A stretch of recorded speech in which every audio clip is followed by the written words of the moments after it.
Parte segunda. A propósito del aguanieve. Cuando perdido en las tinieblas y con palabras de ardiente convicción, salvé tu alma caída y tú, repleta de dolor y retorciéndote las manos, maldecías aquel destino que te perdió, cuando hurgando en la conciencia dormida y erigiendo el recuerdo en juez, me relataste tu atroz pasado, cubriéndote el rostro entero, sumida en horror y espanto, rompiste de pronto en sollozos de indignación y estupor. De una poesía de N. A. Nekrasov. 1. En aquellos tiempos tenía yo tan solo 24 años. Ya entonces mi vida era lúgubre, desordenada y salvajemente solitaria. No trataba con nadie, rehuía tener que hablar con alguien, y cada vez me metía más y más en mi rincón. Durante mi trabajo en la oficina procuraba no mirar a nadie, dándome perfecta cuenta de que mis compañeros no solo me consideraban un extraño, sino que, también esto me lo figuraba yo, parecían mirarme con cierta aversión. Me daba por pensar por qué a nadie miraban así los demás, excepto a mí. Un compañero mío de oficina tenía una cara de lo más repugnante, completamente picada de viruela y similar a la de un bandolero. Si yo hubiera tenido una cara tan impresentable, creo que no me atrevería a mirar a nadie. Otro compañero tenía un uniforme tan desgastado que a su lado olía mal. Sin embargo, ninguno de esos señores se avergonzaban ni de su vestimenta, ni de su rostro, ni de cuestión moral alguna. Ni el uno ni el otro se percataban de que se les miraba con aversión. Incluso si se percataran, les hubiera dado lo mismo, con tal de que los jefes se dignaran dirigirles la mirada. Ahora tengo totalmente claro que yo mismo, por mi ilimitada vanidad y por consiguiente, también a causa de mi propia exigencia, me miraba a mí mismo con excesivo inconformismo rayano en la repugnancia, achacando mentalmente mi propia mirada a cuantos me miraran. Yo, por ejemplo, odiaba mi cara, la encontraba vil e incluso intuía que encerraba alguna expresión ruin. Por ello, cuando iba al trabajo, con sufrimiento trataba de comportarme de la manera más independiente posible para que nadie sospechara de mi ruindad y así poder expresar en mi rostro toda la nobleza del mundo. Si mi cara es fea, pensaba yo, entonces al menos que resulte noble, expresiva y lo más importante es que parezca extraordinariamente inteligente. Pero posiblemente, y para mi pesar, supiera que con mi cara nunca podría llegar a expresar ese tipo de perfecciones. Pero lo que era aún peor es que yo mismo la encontraba indudablemente estúpida. Me habría contentado plenamente con que pareciese inteligente. Hasta me conformaría con tener una expresión ruin, con tal de que mi cara pareciera a la vez tremendamente inteligente. Como se entenderá, también odiaba a mis compañeros de oficina desde el primero hasta el último, y a la vez los despreciaba y temía un poco. A veces incluso los ensalzaba por encima de mí mismo. Esto era lo que de algún modo me ocurría entonces. Bien los despreciaba, bien los ensalzaba por encima de mí mismo. Un hombre honesto e instruido no puede ser vanidoso sin albergar a veces una infinita exigencia hacia su persona y sin menospreciarse en algunas ocasiones hasta el límite de llegar a odiarse a sí mismo. Pero bien despreciándome, bien ensalzándome, sin embargo, cuando me cruzaba con alguien, yo casi siempre solía bajar los ojos. Incluso hacía experimentos a ver si podía aguantar algunas miradas, pero siempre era el primero en bajar los ojos. Esto me atormentaba hasta enloquecer. Temía terriblemente parecer ridículo, y por ello llegué a amar hasta la esclavitud la rutina en todas las cosas externas. Con verdadera pasión seguí el camino marcado y se me estremecía el alma ante cualquier excentricidad que pudiera ocurrírseme de pronto. Pero, ¿cómo era posible soportarlo? Estaba formado enfermizamente, tal y como corresponde a un hombre de nuestro tiempo. Todos ellos, por el contrario, se parecían tantos los unos a los otros y eran tan torpes como los borregos de un rebaño.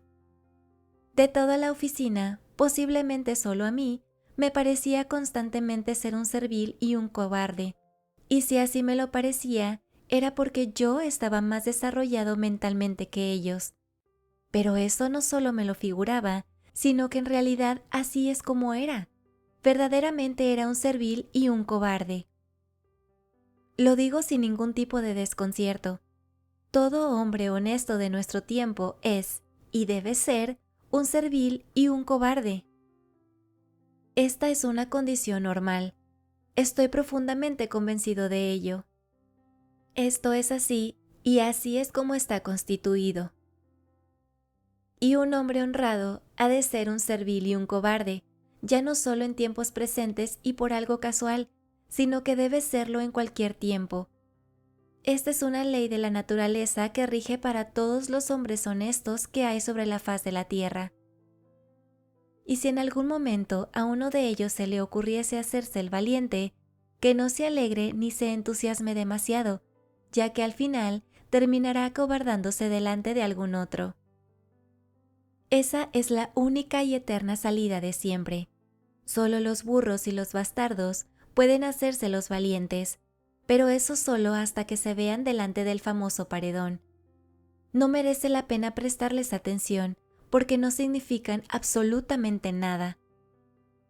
Otra cosa que me atormentaba mucho por aquel entonces era que yo no me parecía a nadie, ni nadie se parecía a mí. Yo soy uno, mientras que ellos son todos, pensaba yo, sumiéndome en reflexiones. Esto demuestra que todavía era un muchacho. En ocasiones pasaban cosas que me contrariaban, pues qué desagradable me resultaba a veces ir a la oficina.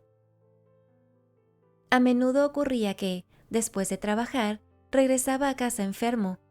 De pronto y de buenas a primeras, tenía rachas en que me sumía en ciclos de escepticismo e indiferencia.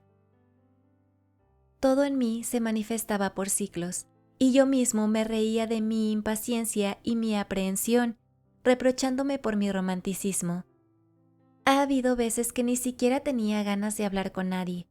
En ocasiones no quería hablar, y otras, sin embargo, hablaba sin parar hasta intentar incluso entablar una amistad.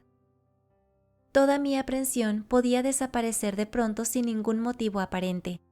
¿Quién sabe? Tal vez no lo haya tenido nunca, o tal vez, por influencia de los libros, fingiera tenerla. Hasta hoy día no he logrado resolver el problema. En una ocasión, incluso llegué a entablar amistad con esas personas, a hacerles visitas a sus casas, a jugar a la préférence, a beber vodka, a hablar de la producción, pero en este punto, permítame que me desvíe del tema. Hablando en general, los rusos nunca hemos tenido de esa gente necia, al estilo de esos alemanes tan trascendentales o esos románticos franceses, a los que nada les afecta, aunque la tierra se abra bajo sus pies o toda Francia aparezca en las barricadas. Gente, con tal de guardar las formas, no se altera ni inmuta por nada, y sigue cantando sus canciones trascendentales hasta el último día de su vida, porque verdaderamente son unos estúpidos integrales. Sin embargo, aquí, en Rusia, no hay tontos. Es algo más que sabido por todos. En eso solemos distinguirnos de esa gente de tierras alemanas. Por ello, tampoco se dan aquí naturalezas trascendentales en su estado más puro. Para eso, nuestros publicistas y críticos positivos de aquel entonces, a la caza de todo tipo de héroes, al estilo de Konstantin y de los tíos Piotr Ivanovich, los tomaron absurdamente por nuestros ideales, inventándose el prototipo del romántico ruso dotado de rasgos tan trascendentales como los que se daban en Alemania o en Francia. Por el contrario, la naturaleza de nuestro romántico es completa y diametralmente opuesta a la del europeo trascendental, y aquí de nada sirven los patrones europeos. Permítame emplear esa palabra romántico, una palabreja antigua, respetable, merecida y tan conocida para todo el mundo. Porque la naturaleza de un romántico ruso consiste en comprenderlo todo, en verlo todo y en verlo infinitamente mejor que las inteligencias rusas más positivas, en no estar conforme con nada ni con nadie, pero a su vez, en no tener escrúpulo alguno respecto a nada, en darle la vuelta a las cosas, en ceder en todo y en comportarse con todo el mundo de la manera más sutil posible, tener siempre presente la finalidad más práctica y ventajosa. Algunos pisitos del Estado, pensioncillas, condecoraciones, considerando esa tal finalidad siempre por encima de cualquier entusiasmo y tomo de poesía lírica, y en mantener a la vez incorrupta la idea de todo lo bello y lo sublime hasta el último día de su vida. En conservarse a sí mismo como entre algodones, igual que si se tratara de una valiosa joya, aunque ello solo sea en beneficio de lo bello y lo sublime. El romántico ruso es un hombre de amplitud de miras y el pícaro más grande de cuantos hay en el mundo, se lo puedo asegurar porque tengo experiencia. Todo ello, claro está, si el romántico es inteligente. Pero ¿qué digo? El romántico es siempre muy inteligente, pero me gustaría hacer una observación, y es que, aunque hayamos tenido románticos tontos, esos no cuentan, porque en su juventud ya se transformaron definitivamente en alemanes y se fueron a vivir a algún lugar de Weimar o Schwarzwald, para así conservarse mejor, tal y como corresponde a las verdaderas piezas de joyería. Yo, por ejemplo, odiaba sinceramente mi trabajo de funcionario, y si no demostraba tenerle más desprecio, era porque me era imprescindible para vivir y porque me pagaban por estar sentado. En resumidas cuentas, tomen ustedes nota, a pesar de todo, no lo despreciaba. El romántico ruso se volvería loco, lo cual, a decir verdad, ocurre pocas veces, antes de despreciar nada, sin tener algo mejor a la vista. Nadie le despide ni le echa jamás a empujones, y si se diera el caso de ingresarle en un manicomio, porque se creyera ser el mismo rey de España, eso solo ocurriría si de veras estuviera ya completamente loco. Puesto que aquí solo se vuelven locos los que tienen el cabello ralo y rubio. Por el contrario, un ilimitado número de románticos terminan acaparando los rangos más golosos de la administración. Son tan polifacéticos, y qué capacidad tienen para las sensaciones más contradictorias. Ya entonces me consolaba yo con esas ideas, y también lo sigo haciendo ahora.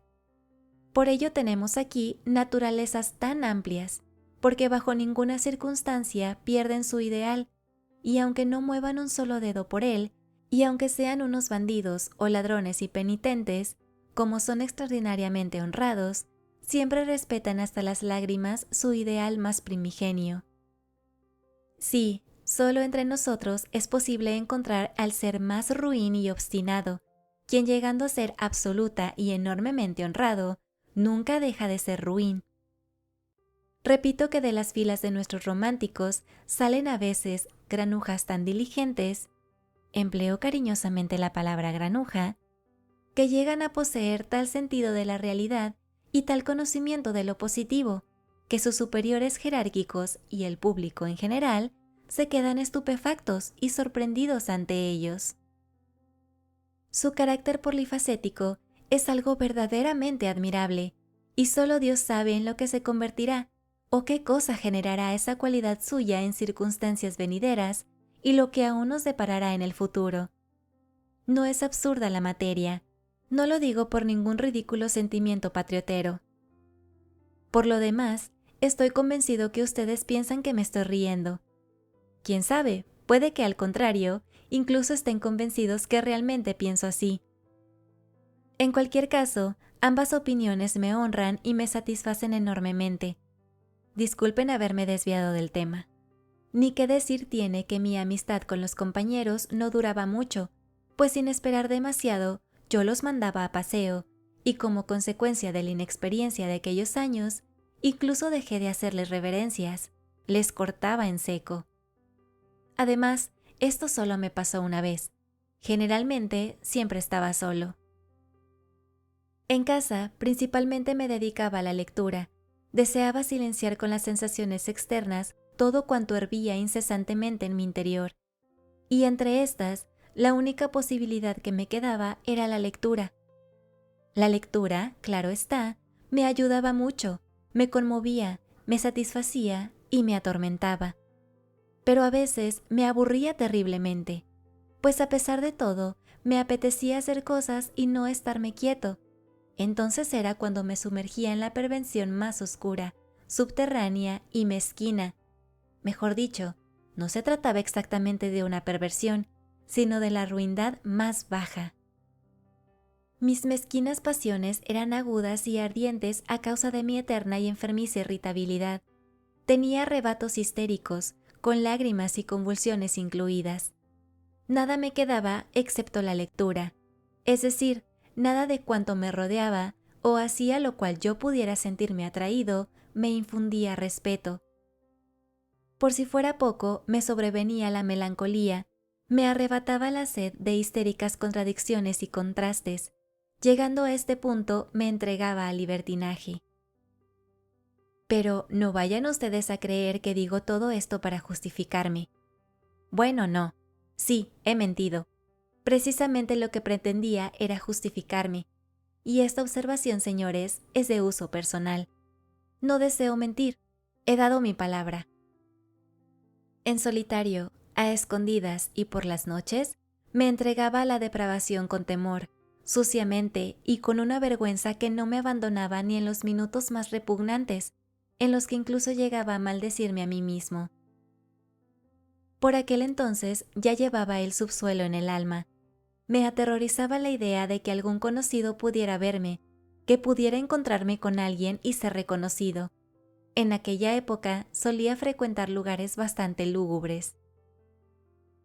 En una ocasión, cuando por la noche pasaba junto a una pequeña taberna, vi a través de una ventana iluminada cómo junto a la mesa de billar se peleaban unos señores, y cómo después lanzaban a uno de ellos por la ventana. De ser otros tiempos, me habría sentido muy mal, pero en aquel momento me sorprendió que incluso llegara a envidiar al caballero que lanzaron por la ventana. Hasta tal punto le envidié, que entré en la taberna y me dirigí a la sala de billar. A ver si me peleo, pensé, y después también me lancé por la ventana. No estaba borracho, pero ¿qué se puede hacer cuando la melancolía llega a corroerle tanto a uno? Pero no ocurrió nada. Es más, ni siquiera fui capaz de saltar por la ventana y me marché de allí sin haberme peleado. Desde el primer momento, un oficial me paró los pies. Yo estaba junto a la mesa de billar y sin darme cuenta, obstaculizaba el camino por donde quería pasar el oficial.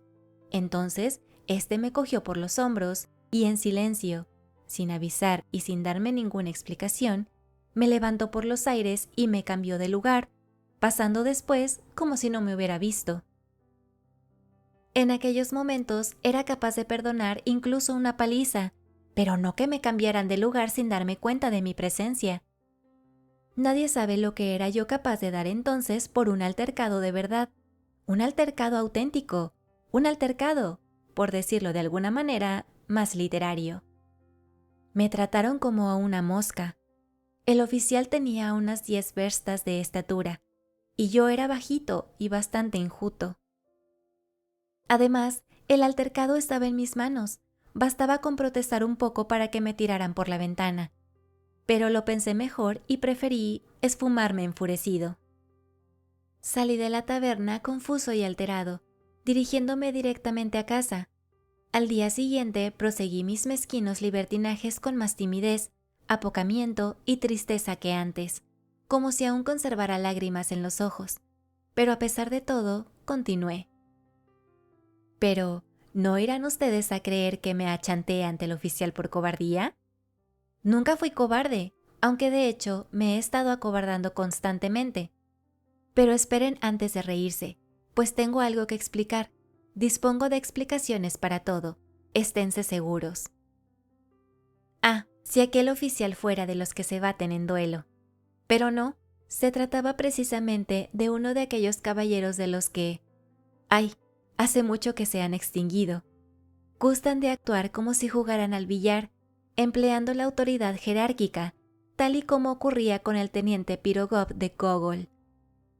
Esos señores no aceptan el duelo, y si se trataba de batirse con uno de nuestros semejantes, es decir, con un pelele, entonces, en todo caso, consideraban el altercado como algo indecente. En general, el duelo para esos caballeros era algo carente de sentido, algo propio de librepensadores y afrancesados, pero a decir verdad, ni ellos mismos se percataban de que ofendían bastante, máxime cuando se trataba nada menos que de 10 verstas de estatura. Pero no fue por cobardía por lo que me achanté, sino por mi ilimitada vanidad.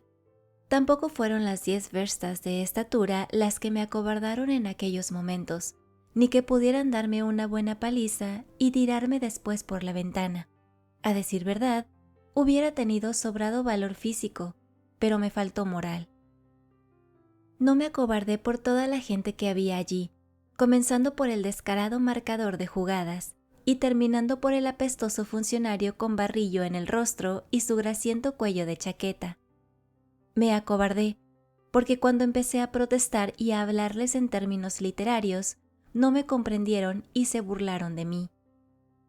Porque en cuanto a la cuestión del honor, es decir, no del honor, sino del punto del honor, hasta ahora no se ha hablado aquí más que en lenguaje literario. El lenguaje ordinario no contempla el punto del honor. Estaba completamente convencido, por intuición y al margen de todo romanticismo, de que ellos se desternillarían de risa y que el oficial no se limitaría a darme una simple e inofensiva paliza, sino que a rodillazos me haría correr alrededor de la mesa del billar, apiadándose después de mí tirándome por la ventana. Claro que esta miserable historia no podía finalizar para mí, así como así, con lo que había sucedido.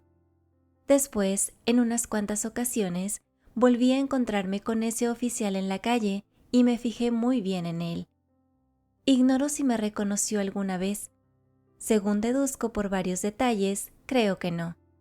Pero en cuanto a mí, yo le miraba con cólera y odio, y así continué, durante varios años. Mi cólera incluso se reforzaba y crecía a medida que pasaban los años. Al principio, y poco a poco, me fui enterando de cuántos detalles podía acerca de ese oficial. La tarea no fue fácil, puesto que no conocía a nadie, pero en una ocasión, cuando le seguía por la calle como si fuera su sombra, alguien le llamó por su apellido, y así fue como me enteré de cómo se apellidaba. En otra ocasión, le seguí hasta su casa, y por una propina de 10 kopecks que di al barrendero, me enteré de dónde vivía, en qué piso, y de si vivía solo o acompañado, etcétera, etcétera. En una palabra, me enteré de todo cuanto puede enterarse uno a través de un barrendero. Aunque antes nunca había hecho nada literario, de pronto, una buena mañana, se me ocurrió la idea de describir caricaturescamente a ese oficial haciendo un relato. Disfrutaba cuanto escribí el relato, le satiricé e incluso le calumnié. Al principio falsifiqué el apellido haciéndolo de tal modo que era posible reconocerle al instante, pero más tarde, y asentando un poco más el juicio, lo cambié y lo envié a Anales Patrios.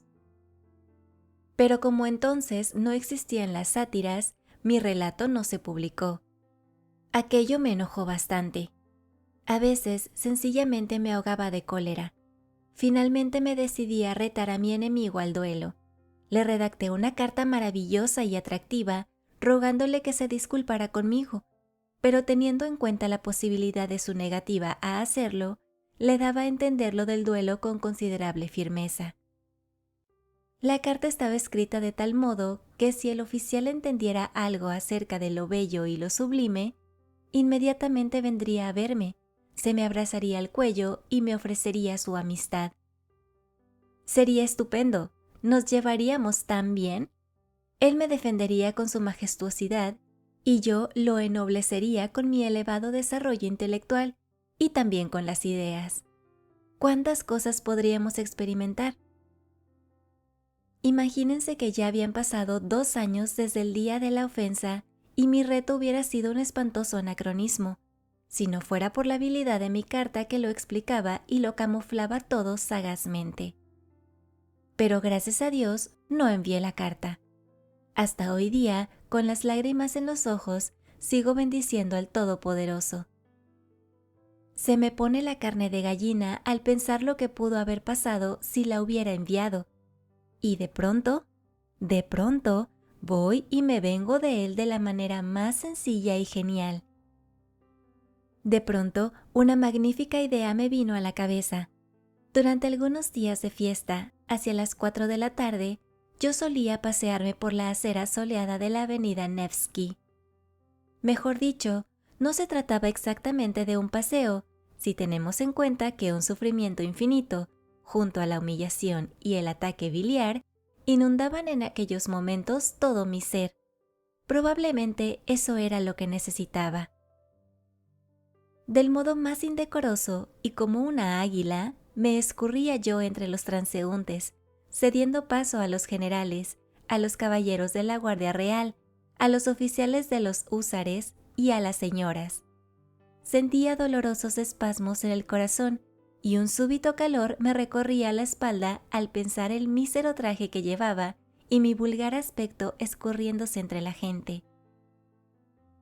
Aquello era un tormento, una continua e insoportable humillación que pasaba de la idea al sentimiento incesante e inmediato de que yo era una mosca, una vil e inútil mosca para todo el mundo, pero más inteligente, más culta y más noble que nadie, claro está, pero una mosca al fin y al cabo, que continuamente cedía el paso a todos, una mosca humillada y ofendida por todos. No sé por qué razón me empeñaba en atormentarme, ni por qué me dirigía a la avenida Nevsky, pero sencillamente había algo que me arrastraba hacia allí ante la primera oportunidad que se me presentaba. Fue entonces cuando comencé a experimentar los primeros arrebatos de aquellos placeres de los que les hablé ya en el primer capítulo. Después de lo ocurrido con el oficial, cada vez me apetecía más ir allí. Era en la avenida Nevsky donde me lo encontraba con más frecuencia. Era allí donde me deleitaba con su presencia. También él solía ir por allí los días de fiesta, y aunque también cedía el paso ante los generales y la gente más majestuosa, y también se serpenteaba entre ellos como una anguila, sin embargo, a nuestros semejantes, e incluso algo más limpios que estos, sencillamente los atropellaba. Es más, los atravesaba como si tuviera ante sí un espacio abierto y jamás cedía el paso. Yo le clavaba mi colérica mirada y al cruzarnos me retiraba completamente enfurecido. Me atormentaba la idea de no poder igualarme a él ni siquiera en la calle. ¿Por qué siempre tenía que ser yo el primero en apartarme? Me repetía una y otra vez, sumido en una desenfrenada histeria, cuando me despertaba a veces sobresaltado a medianoche. ¿Por qué he de ser siempre yo y no él?, me decía. Si para estas cosas no hay ley que rija, ni nada escrito. Bueno, que cediéramos lo mismo, tal y como sucede normalmente cuando se encuentran dos personas educadas, que él cediera la mitad y yo la otra mitad, pasando los dos respetándonos mutuamente el uno al otro. Pero esto no llegó a suceder, y a pesar de todo, siempre era yo quien se apartaba, y él seguía sin darse cuenta de que era yo quien le cedía el paso. Y he aquí que una idea sorprendente se me cruzó por la cabeza. ¿Y qué pasaría?, pensé yo. Sí, ¿qué pasaría si al cruzarme con él no me apartara? ¿Qué pasaría si no me apartara a propósito, aunque tuviera que empujarle? Aquella impertinente idea se fue poco a poco apoderando de mí hasta no dejarme en paz. Soñaba continuamente con aquel momento, y a propósito, comencé a frecuentar más la avenida Nevsky para poder imaginarme con toda claridad cómo desempeñaría yo aquel papel y de cuándo lo llevaría a cabo. Estaba entusiasmado. Aquella pretensión me parecía cada vez más posible y real. Claro que no le empujaría del todo. pensaba yo, ablandándome por adelantado, sino que sencillamente no me apartaría y me chocaría con él sin hacernos daño el uno al otro, hombro con hombro, y en la medida en que lo permiten los buenos modales, de modo que fuera igual lo que nos golpeáramos el uno al otro. Finalmente me decidí, pero los preparativos acapararon mucho tiempo. En primer lugar, para el momento esperado, debía ocuparme de tener un aspecto lo más decente posible y de disponer de un traje adecuado. En cualquier caso, si esto, por ejemplo, fuera a convertirse en una historia que trascendiera al dominio público, y aquel público era de lo más refinado, por allí pasan condesas, el príncipe D y todo el mundillo literario. Para ello era preciso estar bien vestido. Es algo que inspira respeto y de alguna manera nos hace sentirnos iguales frente a la gente de la alta sociedad. Con este fin solicité en la oficina un anticipado del sueldo y me compré unos guantes negros y un buen sombrero en la tienda de Churking.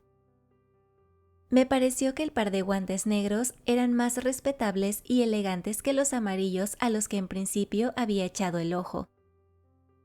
Descarté comprármelos porque tenían un color demasiado chillón y daba la impresión de que quien los llevara quisiera llamar la atención.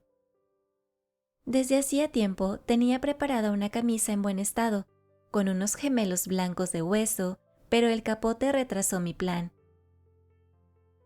El capote no estaba nada mal y me abrigaba, pero al estar forrado de guata y tener el cuello de castor, tenía un aire excesivamente lacayesco. Era preciso cambiar el cuello como fuere y hacerme con uno de castorcillo, al estilo de los que llevaban los oficiales. Con tal fin comencé a frecuentar las galerías Costini y tras varias intentonas me decidí por uno barato de castorcillo alemán. Aunque esos cuellos alemanes se desgastan con bastante rapidez, tomando un aspecto de lo más miserable al principio cuando se estrenan, tienen muy buena apariencia. Además, yo solo lo necesitaba para una ocasión. Pregunté el precio, pero a pesar de todo, era bastante caro. Después de darle vueltas, finalmente me decidí a vender el viejo cuello de castor. El dinero que no me llegaba y que ascendía a una cantidad bastante significativa para mí, me decidí a pedírselo en préstamo a Anton Antonich Setochkin, que era mi jefe de negociado y hombre pacífico, muy serio y positivo, que nunca daba a nadie dinero en préstamo y al que en su día, cuando comencé a prestar servicios en la administración, le fui especialmente recomendado por una distinguida personalidad. Sufrí muchísimo. Pedir dinero a Anton Antonich me parecía algo monstruoso y me abochornaba bastante. Incluso dejé de dormir durante 2 o 3 noches, aunque por aquel entonces dormía muy poco a causa de mi febril estado general. El corazón tan pronto parecía parárseme de un modo extraño, como de repente comenzaba a darme saltos. Al principio, Anton Antonich se extrañó, después frunció el ceño y tras reflexionar un rato, a pesar de todo, me dio el préstamo. Después de hacerme firmar un justificante que le autorizaba a cobrar ese dinero de mi sueldo al cabo de 2 semanas. De este modo, finalmente, ya todo estaba ultimado. Un bonito cuello de castorcillo pasaba a ocupar el lugar del mugriento cuello de castor, y yo, poco a poco, puse manos a la obra. No podía decidirme así como así, a la primera. Era preciso abordar el asunto sabiéndolo hacer bien y muy poquito a poco. Sin embargo, reconozco que tras reiterados intentos, ya casi empecé a desesperarme. No llegábamos a chocarnos de ninguna de las maneras. No sé si todavía no estaba lo suficientemente preparado o si no me lo proponía debidamente. En cualquier caso, todo parecía indicar que de un momento a otro ya nos íbamos a chocar, cuando de pronto veo que otra vez era yo quien le cedía el paso, y él pasaba sin percatarse de mi presencia. Al acercarme a él, incluso rezaba, pidiéndole a Dios que me diera valor. En una ocasión estaba yo totalmente decidido. Acabé enredándome entre sus pies, porque en el último instante y a solo 2 pasos de distancia se me agotó el aliento. Él, con toda su tranquilidad, pasó por encima de mí, y yo, como una pelota, me alejé volando hacia un lado. Durante aquella noche estuve otra vez enfermo, delirando y con fiebre. De pronto, todo concluyó de la mejor manera posible. La noche de vísperas decidí finalmente abandonarlo todo y no proseguir con mi nefasta decisión. Con esa finalidad me dirigí por última vez a la avenida Nevsky con la sola idea de contemplar el modo tan inconcluso en que pensaba dejar aquella cuestión. De pronto, y estando a 3 pasos de mi enemigo, me decidí inesperadamente, entorné los ojos y nos chocamos fuertemente hombro con hombro. No cedí un ápice y pasé junto a él como si fuéramos iguales. Él ni siquiera se volvió, como si no me hubiera visto, pero eso solo fue en apariencia, de eso estoy seguro. Hasta hoy día sigo estándolo. Claro que el golpe que recibí yo era más fuerte. Además, él era más robusto que yo, pero no importa. Lo que sí importa es que conseguí lo que me proponía, reafirmé mi dignidad, no cedí un paso y me coloqué públicamente junto a él en la misma escala social. Regresé a casa habiéndome vengado de todo. Estaba entusiasmado. Me sentía triunfador y cantaba arias italianas. Claro que no voy a describirles lo que me ocurrió al cabo de 3 días. Si han leído mi primera parte, El subsuelo, podrán deducirlo ustedes mismos. A aquel oficial le cambiaron después de destino. Llevo ya 14 años sin verle. Me pregunto, ¿qué será de mi querido oficial? ¿A quién le estará aplastando ahora? 2. Pero en cuanto terminaba el ciclo de mi libertinaje, yo comenzaba a sentir terribles náuseas. Aunque estaba arrepentido, ahuyentaba aquel sentimiento, puesto que me resultaba excesivamente desagradable. Sin embargo, poco a poco, me fui acostumbrando a él. Me acostumbraba a todo, o mejor dicho, no es que me acostumbrara, sino que me conformaba voluntariamente con soportarlo. Yo tenía un resorte que lo reconciliaba todo. Se trataba de refugiarme en lo bello y lo sublime, claro está, que en el mundo de mis sueños. Soñaba mucho y era capaz de hacerlo durante 3 meses seguidos sin salir de mi rincón. Y créanme que en aquellos instantes en nada me parecía a aquel otro caballero que, en la turbación de su corazón gallináceo, cosía el cuello de castorcillo alemán a su capote. De pronto me convertí en héroe. En aquellos momentos no hubiera consentido que me visitara mi teniente de 10 verstas de estatura. Entonces no me lo podía imaginar.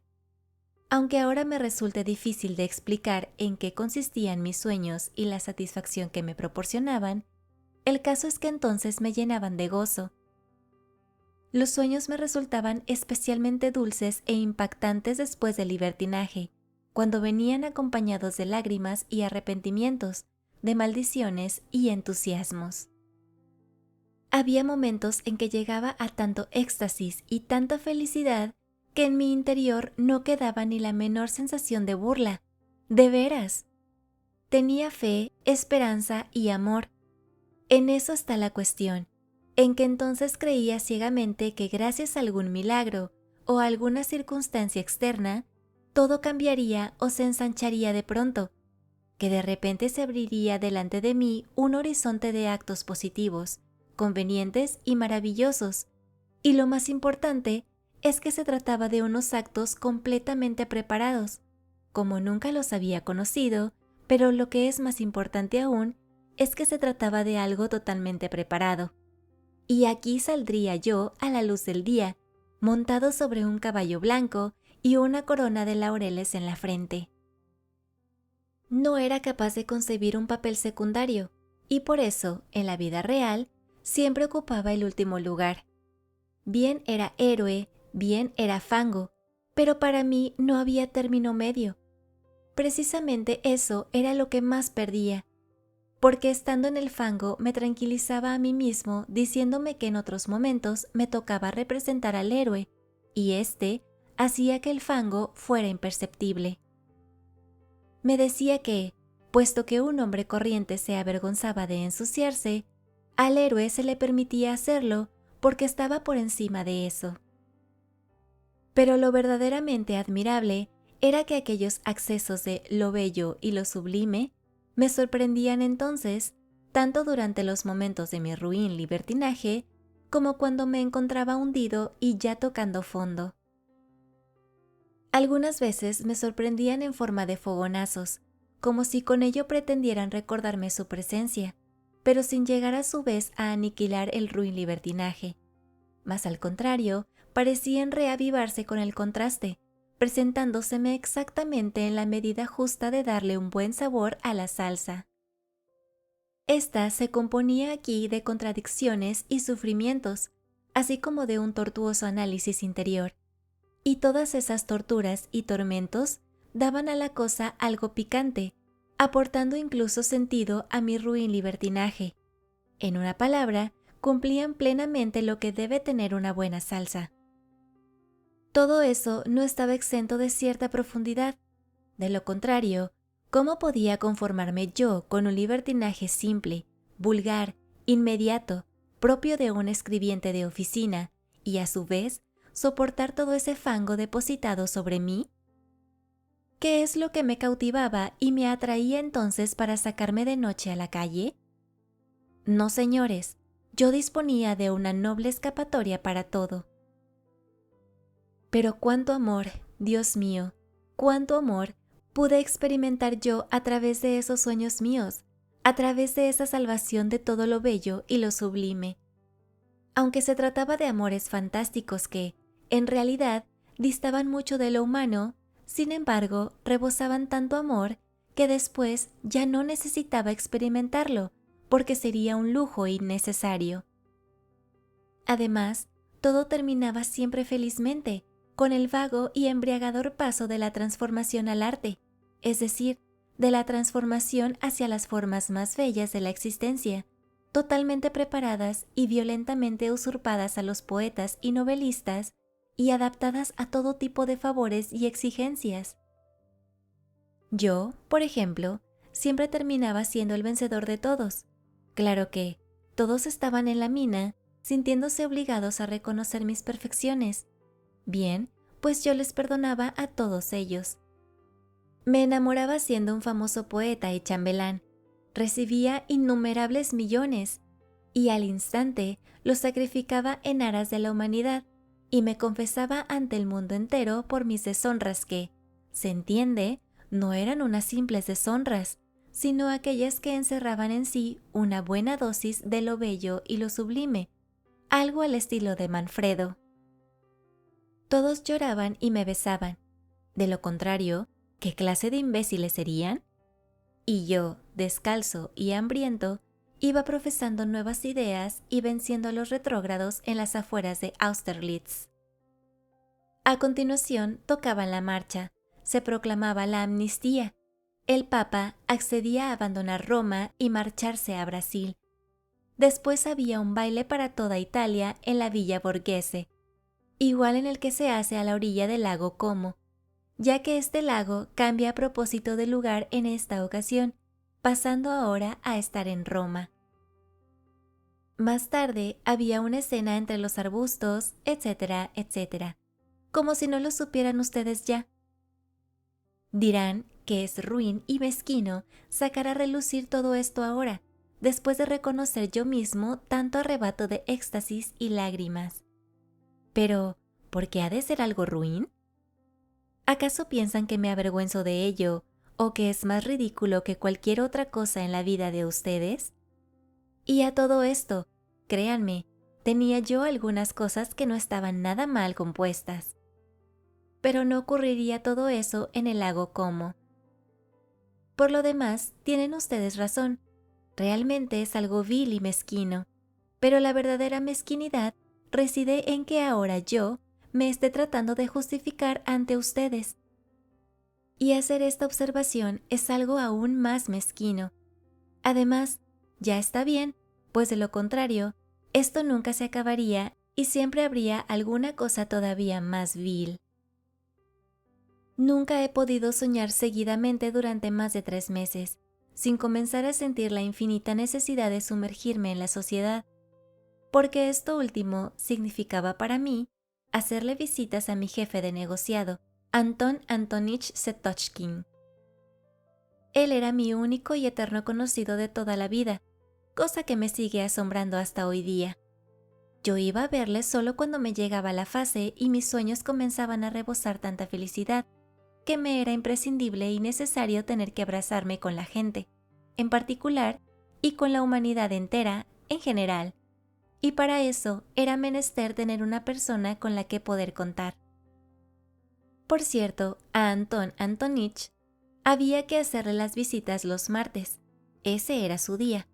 Y por consiguiente, la necesidad de tener que abrazarme con la humanidad entera se adaptaba a los martes.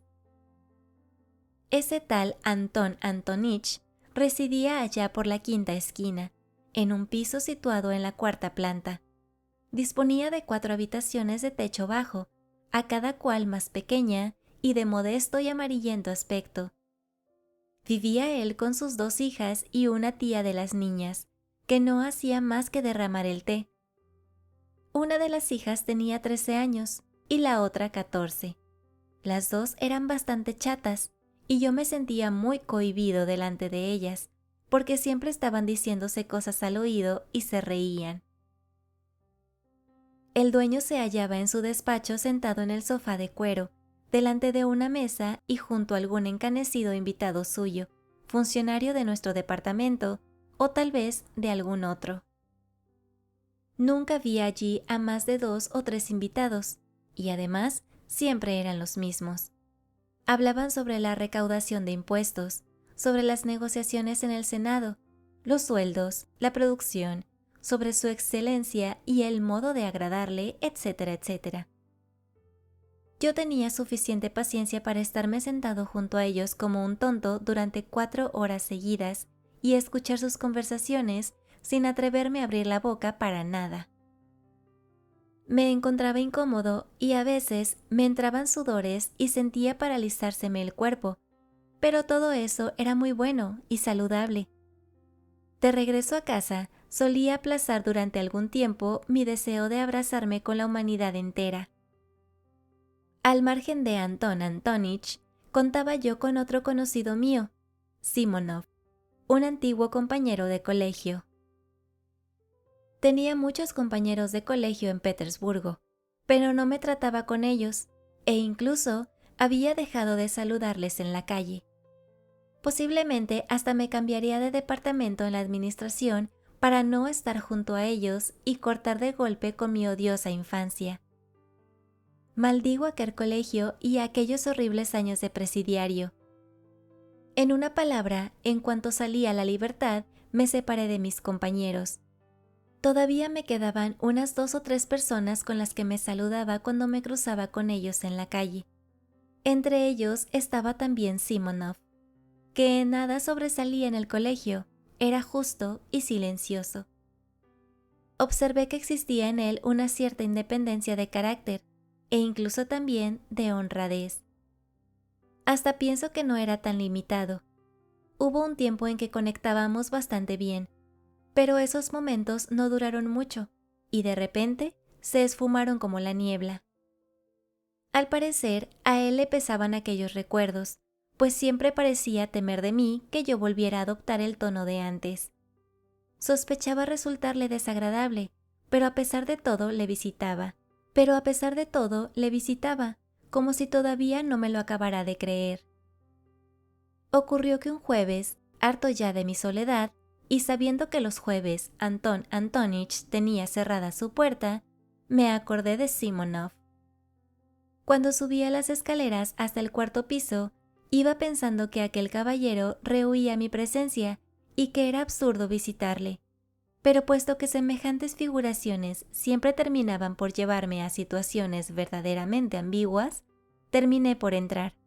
Había transcurrido 1 año desde la última vez que había visto a Simonov.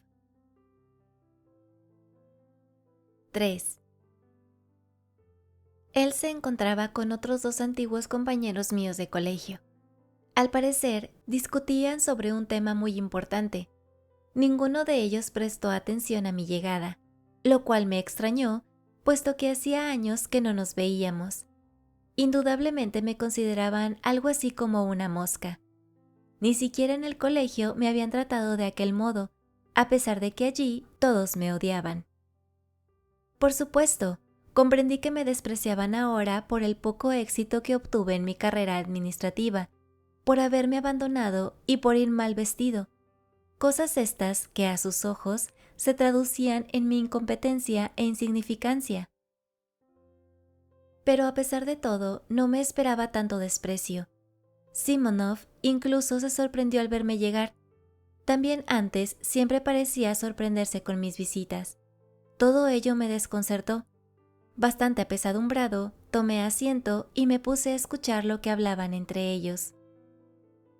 La conversación era seria e incluso apasionada, sobre una comida de despedida que esos señores querían ofrecer mañana mismo a su compañero Zverkov, un oficial que se trasladaba a una lejana provincia. Monsieur Zverkov también había sido mi antiguo compañero de colegio, pero comencé a odiarle muy especialmente en los últimos cursos. En los primeros años, Zverkov había sido un niño de lo más agradable y vivaracho, que caía muy bien a todo el mundo. Por lo demás, yo le odiaba ya desde los primeros cursos, precisamente por ser tan agradable y vivaracho. Siempre fue mal estudiante y empeoraba en los estudios a medida que avanzaban los años. Sin embargo, como estaba protegido, pudo acabar el colegio afortunadamente bien. El último año de sus estudios, heredó una hacienda con 200 almas de campesinos, y como allí casi todos éramos pobres, comenzó a fanfarronear. Era un hombre de suma vulgaridad, pero a la vez un muchacho bondadoso, incluso cuando fanfarroneaba. Dejando a un lado las formas externas del honor y la altanería, las fantasías y las palabrerías, todos, a excepción de unos pocos, le hacían a Zverkov la corte, y tanto más cuanto más fanfarroneaba éste. Pero no se la hacían porque les fuera a aportar algún beneficio, sino simplemente porque era un hombre agraciado por los dones de la naturaleza. Al margen de esto, entre nosotros, de alguna manera, se le consideraba a Zverkov como un especialista en habilidades y buenas maneras. Lo último era lo que más me sacaba de quicio. Odiaba su brusco tono de voz, lo seguro que estaba de sí mismo, de cómo admiraba sus propias agudezas que salían de su boca de una forma completamente estúpida, a pesar de una cierta soltura en el lenguaje. Odiaba su bello y estúpido rostro, que, por cierto, de buena gana cambiaría por el mío, tan inteligente. Y la soltura de sus modales de oficial, tan propios de los años 40. Detestaba cómo hablaba de sus futuras conquistas femeninas. No se decidía a comenzar a cortejarlas hasta que no obtuviera sus charreteras de oficial que aguardaba con ansiedad, y también sobre cómo se batiría en duelo. Recuerdo que, una vez, yo, que siempre había sido muy callado, de pronto me enganché en una discusión con Zverkov, cuando éste hablaba con unos compañeros durante el recreo sobre sus futuros amoríos. Mostrándose tan juguetón cual cachorro bajo el sol, declaró de pronto que no dejaría desatendida a ninguna moza de su aldea, y que eso era su droit de seigneur, y que si los campesinos osaran protestar por ello, entonces los mandaría a azotar a todos, haciéndoles pagar a aquellos barbudos el doble de sus impuestos. Los más villanos aplaudieron, y si yo me enzarcé con él, no fue porque me diera lástima de las mozas y sus padres, sino sencillamente por el modo en que los otros aplaudieron al semejante bicho.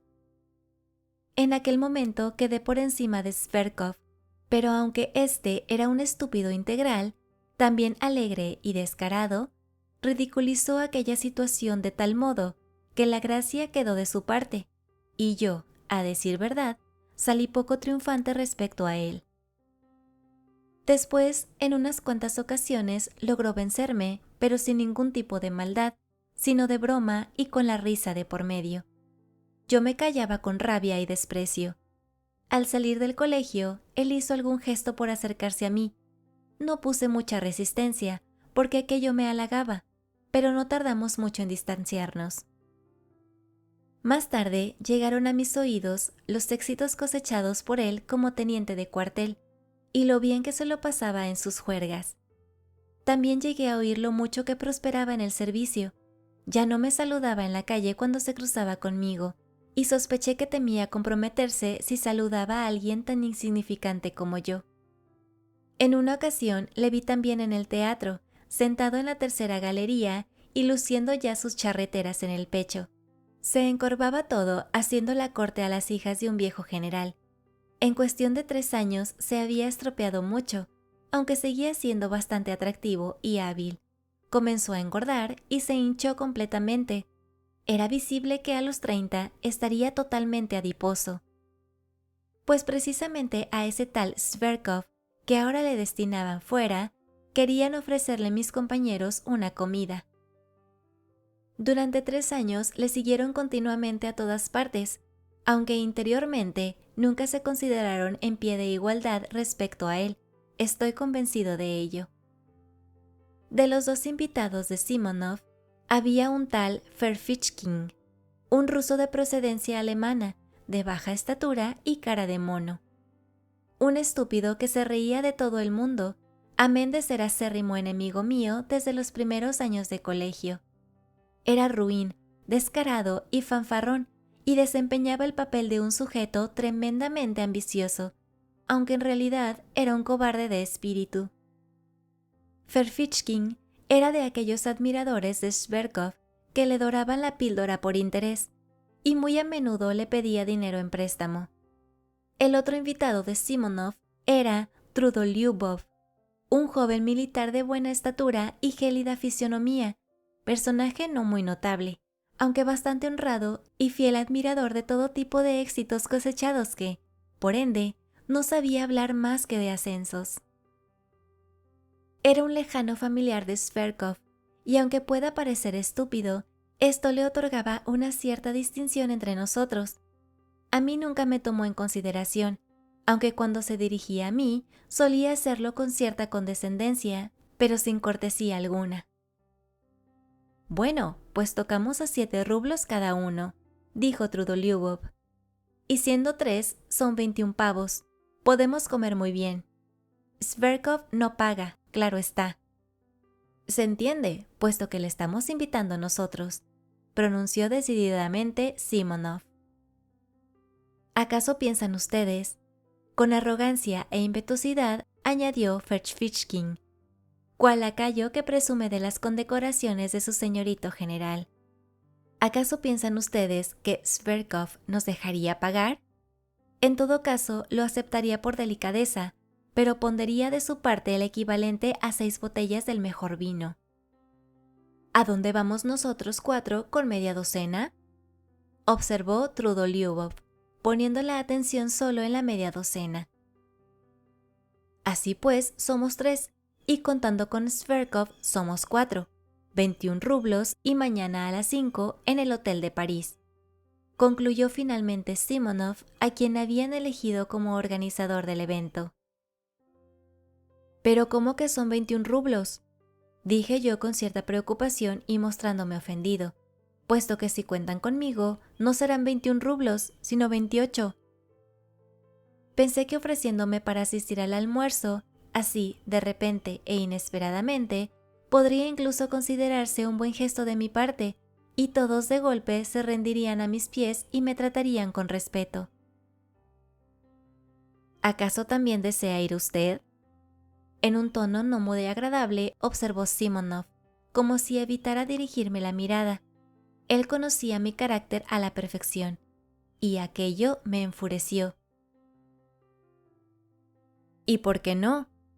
Creo que también fui su compañero de colegio y confieso que me ofende de que me hayan dado de lado», balbuceé de nuevo. «¿Y dónde habríamos de buscarle?», respondió bruscamente Ferfitchkin. «Usted siempre se llevaba mal con Zverkov», añadió Trudolyubov, frunciendo el entrecejo. pero yo ya no me quería apear del burro. Me da la impresión que nadie tiene derecho a emitir un juicio sobre esto, contesté yo con voz temblorosa, como si solo Dios supiera lo que había ocurrido. Puede que desee ir ahora, precisamente por haberme llevado tan mal con él antes. Cualquiera le entiende a usted y ese tipo de sublimaciones, dijo sarcásticamente Trudolyubov. Pues bien, está usted apuntado, decidió Simonov dirigiéndose hacia mí. Mañana a las 5 en el Hotel de París, no se confunda. ¿Y el dinero?, dijo susurrando Ferfitchkin a Simonov, indicándome con la cabeza e interrumpiendo bruscamente lo que decía, ya que incluso Simonov se sintió turbado. Bueno, ya es suficiente, dijo Trudolyubov al levantarse. Que venga si tanto le apetece. Si este es nuestro círculo privado de amigos, dijo Ferfitchkin con rabia al coger su sombrero. No se trata de ninguna reunión oficial, puede que ni siquiera le aceptemos. Se fueron. Ferfitchkin no se despidió de mí al marcharse y Trudolyubov, sin dirigirme la mirada, apenas hizo un leve gesto con la cabeza. Simonov, con quien me quedé frente a frente, parecía estar bastante perplejo y me miraba de un modo extraño. Estaba de pie sin tomar asiento y tampoco me lo ofrecía a mí. Sí, entonces mañana. ¿Y piensa usted pagar ahora? Lo digo por saberlo con exactitud, balbuceó él confusamente. Me sonrojé todo y recordé que desde tiempos inmemoriales le debía 15 rublos a Simonov, cosa que, por cierto, nunca llegué a olvidar, pero tampoco a devolvérselos. Debe usted comprender, Simonov, que puesto que no sabía cuál debía de ser la aportación, me resulta muy bochornoso, pero no he traído... Está bien, da lo mismo. Pague mañana a la hora del almuerzo. Lo decía simplemente para que lo supiera. Por favor. Interrumpió la conversación y comenzó a dar vueltas por la habitación aún más enojado que antes. Al pisar, Simonov se apoyaba fuertemente sobre los talones, haciendo más honor a sus pisadas.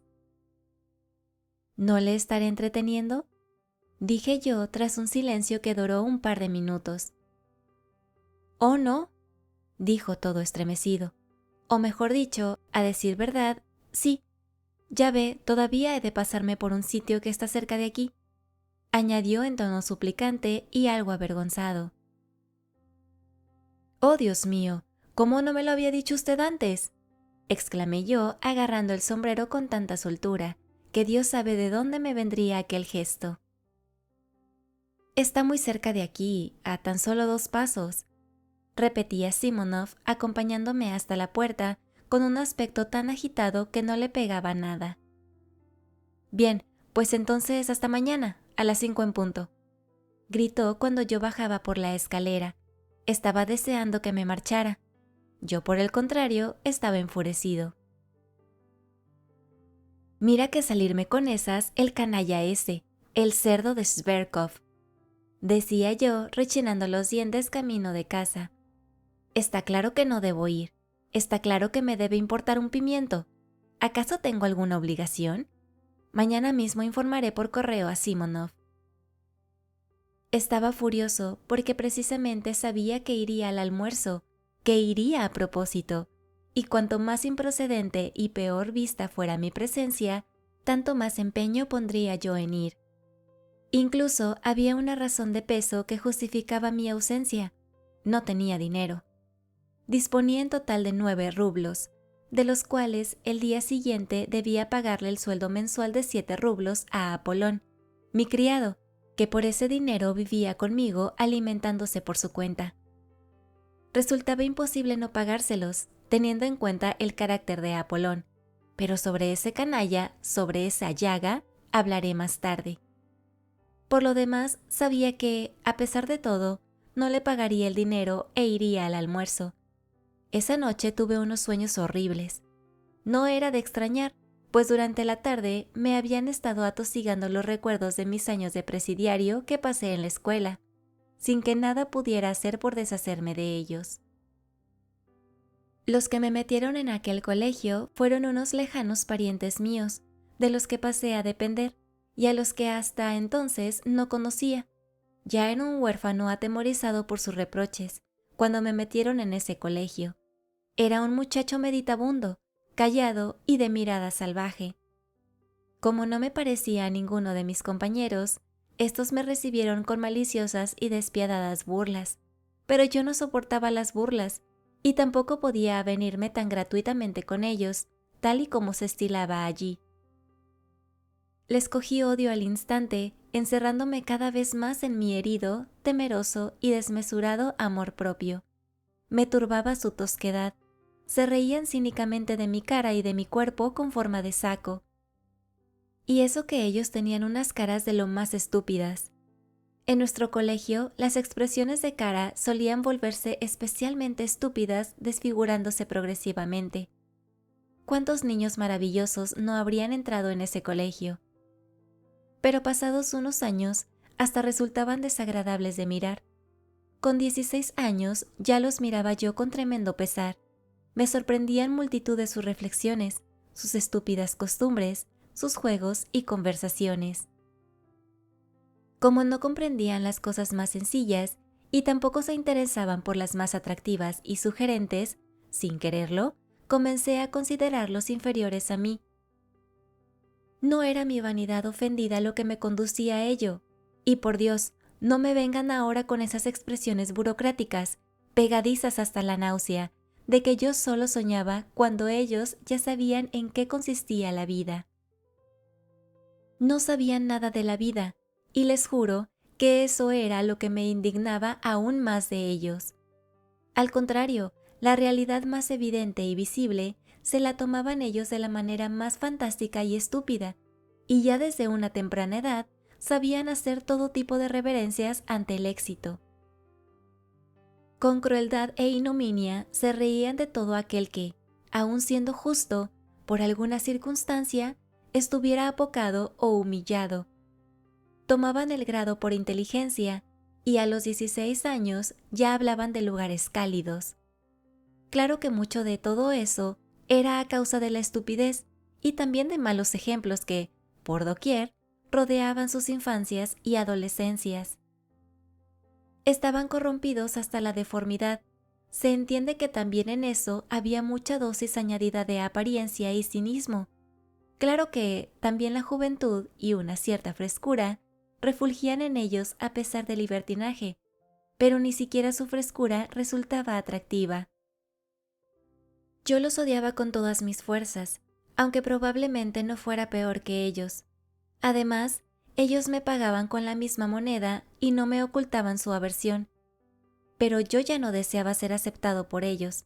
Al contrario, soñaba con humillarlos continuamente. Para librarme de sus burlas, comencé a estudiar lo mejor posible y me coloqué entre los primeros de la clase. Esto les inspiró consideración.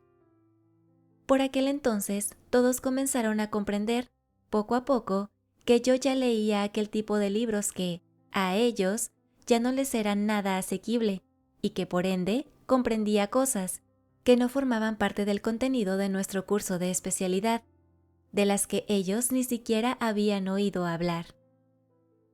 Aunque respecto a esto, reaccionaban con rudeza y burla, sin embargo, moralmente, se supeditaban a mí, teniendo en cuenta además que en este sentido, incluso los profesores siempre me ponían de ejemplo. Pero aunque cesaran las burlas, quedó la animadversión, estableciéndose así entre nosotros una relación fría y muy tirante. Finalmente no pude aguantar más. Con los años se va desarrollando en uno la necesidad de tratar con gente, la necesidad de tener amigos. Probé a acercarme a alguno de ellos, pero este tipo de cosas me salían siempre de un modo tan poco natural que quedaban en nada. Una vez tuve un amigo, pero para aquel entonces yo era un déspota, quería dominarle completamente, pretendía inculcarle desprecio hacia cuanto le rodeaba, con soberbia le exigía romper definitivamente con su entorno. Le asusté con mi apasionada amistad. Acabé por hacerle llorar convulsivamente. Era un alma ingenua y abnegada, pero cuando llegó a entregárseme del todo, yo al instante le cogí odio y le aparté de mi lado, como si únicamente le necesitara para poder sentirme triunfante sobre él y experimentar que le tenía sometido. Pero lo que no me resultaba nada fácil era poderlos vencer a todos. Mi amigo también era una excepción poco frecuente. Al salir de la escuela, mi primera misión consistió en romper con todo, incluida la especialidad para la que me había estado preparando. Maldecía el pasado y quería espolvorearlo como ceniza. Pero sabrá el demonio porque después de aquello me arrastré hasta aquel Simonov. Por la mañana me desperté temprano y salté de la cama tan preocupado como si todo fuera a comenzar en aquel mismísimo instante. Estaba seguro de que aquel día me esperaba infaliblemente algo definitivo, algo al estilo de una ruptura radical que podría cambiar totalmente mi vida. Quizás por la falta de costumbre, siempre y ante cualquier situación externa, por muy insignificante que ésta pudiera ser, tenía yo la sensación de que en un momento a otro llegaría una ruptura definitiva que en lo sucesivo marcaría toda mi existencia. Por lo demás, cumplí mis obligaciones como de costumbre, pero me escabullí 2 horas antes de la oficina para irme a casa y prepararme para el evento. Lo importante, pensaba yo, era procurar no llegar el primero, puesto que podrían pensar que me hacía mucha ilusión asistir a aquel almuerzo.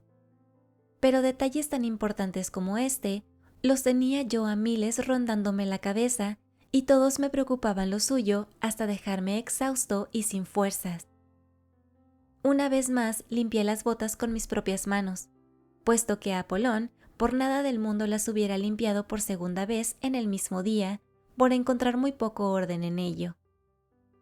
Las limpié con los cepillos que, a hurtadillas, cogí de la entrada para que él no se diera cuenta y así evitar un gesto de desprecio por su parte.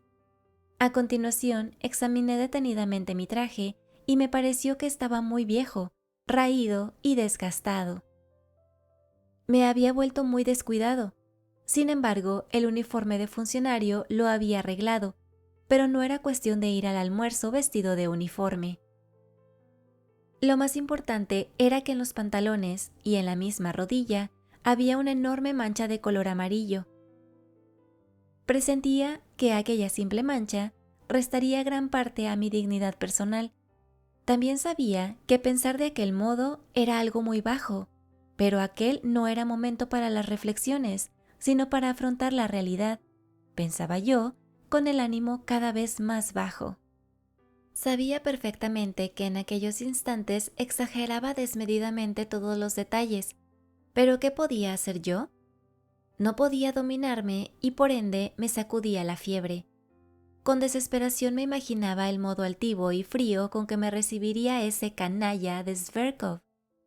Con qué obtusa mirada de irresistible desprecio me miraría el torpe de Trudolyubov. De qué modo más detestable y con qué insolencia soltaría a mi costa sus risitas el bicho de Fershvishkin, con tal de agradarle a Zverkov. Como todo eso lo entendería perfectamente Simonov, y cómo me despreciaría por mi cobardía y falta de amor propio, pero lo más importante era lo mísero que resultaría todo aquello, qué poco literario y qué vulgar. Claro que lo más importante que podía hacer yo era no asistir al almuerzo, pero eso me resultaba imposible de hacer, pues cuando me entraban muchas ganas de hacer alguna cosa, solía meterme de cabeza en ello. De lo contrario, me pasaría la vida reprochándome. ¿Qué? ¿Te acobardaste? ¿Te dio miedo la realidad? ¿Te asustaste? Al contrario, deseaba apasionadamente demostrar a toda esa chusma que en absoluto era un cobarde, tal y como me lo figuraba yo mismo.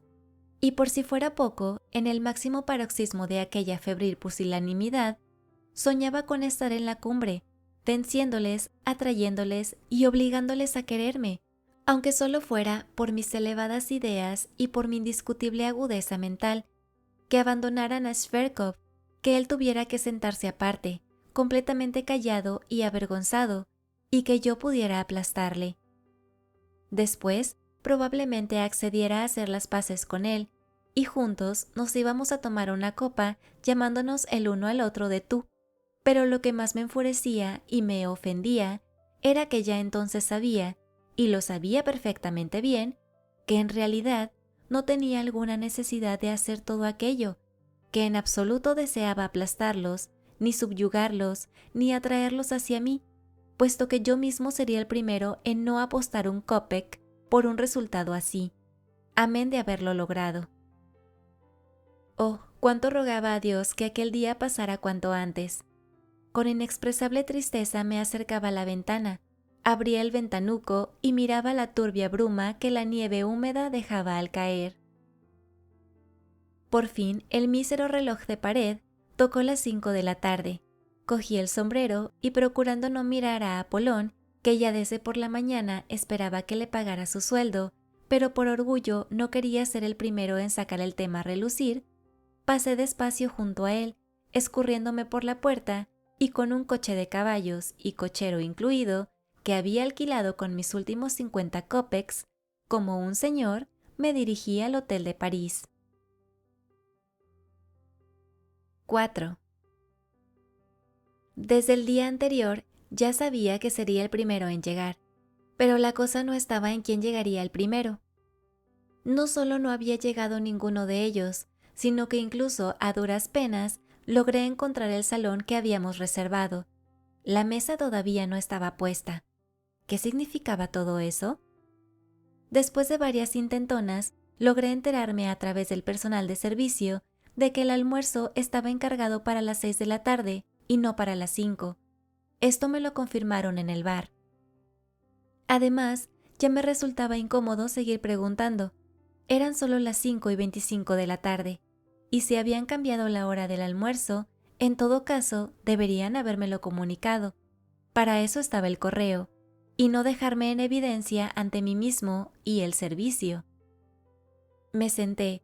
Un camarero comenzó a poner la mesa. Delante de él me sentía aún más ofendido. A las 6 de la tarde, además de las lámparas que ya lucían en la habitación, también trajeron velas. Sin embargo, al camarero no se le había ocurrido traerlas al momento de llegar yo. En la habitación de al lado, en 2 mesas separadas, comían 2 tristes comensales que estaban callados y parecían estar enfadados. En uno de los salones del fondo había mucho mido, incluso gritos. Se oían risas como si se tratara de toda una cuadrilla. También se oían detestables chillidos en francés. El almuerzo tenía lugar con las damas. En una palabra, aquello resultaba nauseabundo. En pocas ocasiones había vivido yo momentos tan desagradables, de modo que cuando a las 6 en punto llegaron todos a la vez, en el primer instante me alegré como si se tratara de mis libertadores, y casi se me olvida que debía mirarles con cara de ofendido. Zverkov entró delante de todos, desempeñando, al parecer, el papel de mando. Tanto él como los demás venían riéndose, pero al verme, Zverkov se puso más gallardo, se me acercó apresuradamente, inclinándose ligeramente por la cintura, como si estuviera coqueteando, y me extendió la mano cariñosamente, pero no en exceso, sino con cierto aire de cortesía generalesca, es decir, como si al darme la mano se estuviera a su vez preservando de algo. Yo, por el contrario, me esperaba de él que al entrar se echaría a reír con su risa de siempre, fina y chillona, y ya desde la primera palabra comenzaría a lanzar sus bromas y agudezas. Me había estado preparando para ello ya desde la tarde del día anterior, y no me esperaba que me saliera con esas altanerías y sus cariñosos gestos de excelencia. Tal vez consideraba estar ahora a mucha más altura que yo en todos los sentidos. Pero si lo que yo pretendía era ofenderme con sus aires de general, pues entonces allá él, pensé. Ya llegaría el momento de ajustarle yo las cuentas. ¿Y qué pasaría si de veras, sin pretender ofenderme, se le metiera en su borreguil cabeza la idea de estar muy por encima de mí, permitiéndose mirarme no de otro modo más que con esos aires de protector? Con solo suponerme aquello, sentí que empezaba a faltarme el aire. Me ha sorprendido saber que deseaba usted participar con nosotros, comenzó él, ceceando a media voz y arrastrando las palabras, cosa que antes no le ocurría. Hacía mucho que no nos veíamos. Nos rehúye usted. Pues no debería. No somos tan terribles como le parecemos. Bueno, en cualquier caso, me alegro del reencuentro. Se dio la vuelta y con aire de desdén dejó su sombrero en la ventana. ¿Lleva mucho tiempo esperando?, preguntó Trudolyubov.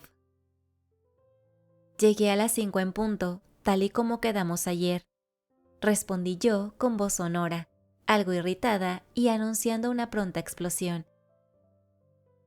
¿Acaso no le has hecho saber que habíamos cambiado la hora?, dijo Trudolyubov, dirigiéndose a Simonov.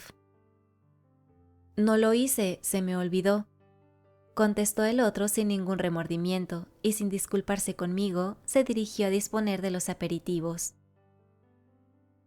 Oh, pobre, si lleva usted aquí ya más de una hora, exclamó sarcásticamente Shverkov, pues a él aquello realmente debió de parecerle algo tremendamente gracioso.